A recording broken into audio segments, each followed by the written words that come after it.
হরে কৃষ্ণ।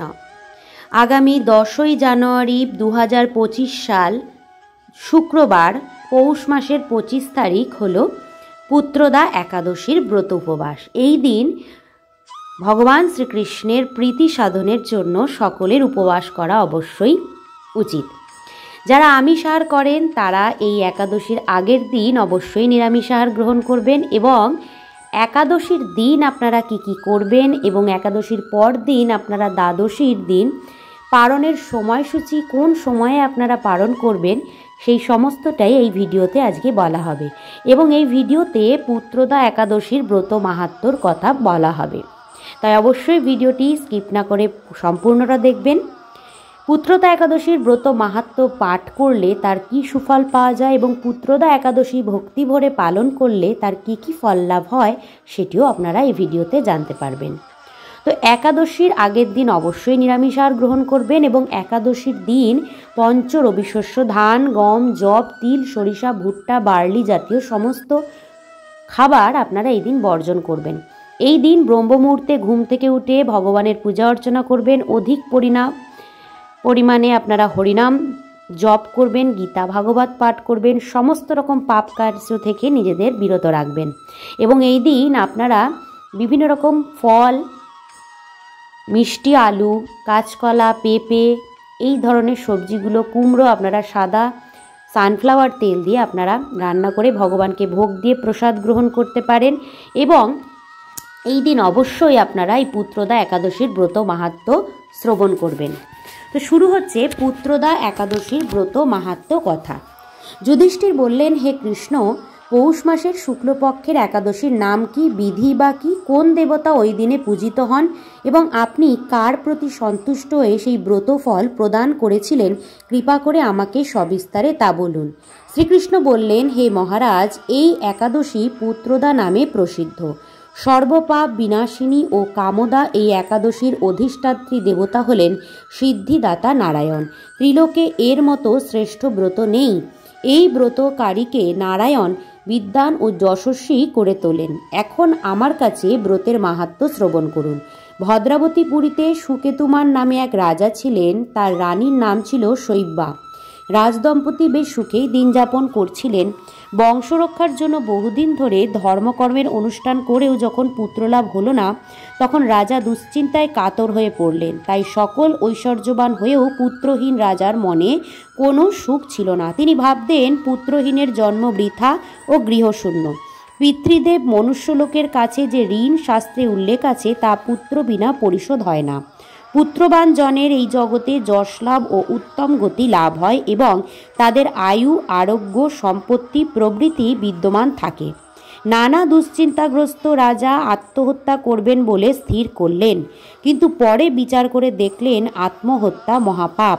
এর ফলে কেবল দেহের বিনাশ মাত্র হবে, কিন্তু আমার পুত্রহীনতা তো দূর হবে না। তারপর একদিন রাজা নিবিড় বনে গমন করলেন। বন ভ্রমণ করতে করতে দ্বিপ্রহর অতিক্রান্ত হলে রাজা ক্ষুধা তৃষ্ণায় অত্যন্ত কাতর হলেন। এদিক ওদিক জলাদির অনুসন্ধান করতে লাগলেন। তিনি চক্রবাক, রাজহংস এবং নানা রকম মাছে পরিপূর্ণ একটি মনোরম সরোবর দেখতে পেলেন।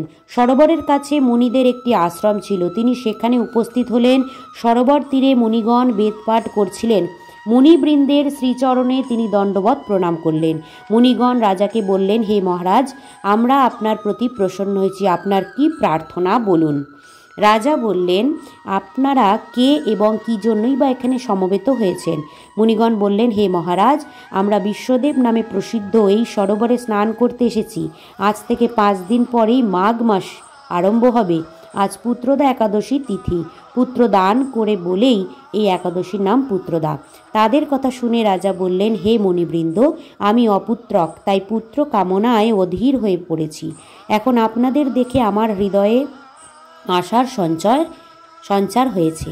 এই দুর্ভাগা পুত্রহীনের প্রতি অনুগ্রহ করে একটি পুত্র প্রদান করুন। মুনিগণ বললেন, হে মহারাজ, আজ সেই পুত্রদা একাদশী তিথি। আপনি এই ব্রত পালন করুন। ভগবান শ্রীকেশবের অনুগ্রহে অবশ্যই আপনার পুত্র লাভ হবে।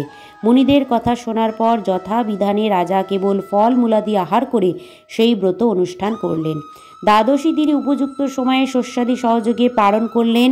মুনিদের প্রণাম নিবেদন করে নিজ গৃহে ফিরে এলেন। ব্রত প্রভাবে রাজার যথাসময়ে একটি তেজস্বী পুত্র লাভ হলো।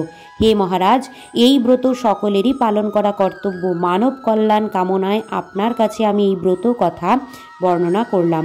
নিষ্ঠা সহকারে যারা এই পুত্রদা একাদশী ব্রত পালন করবে তারা পুত নামক নরক থেকে পরিত্রাণ লাভ করবে।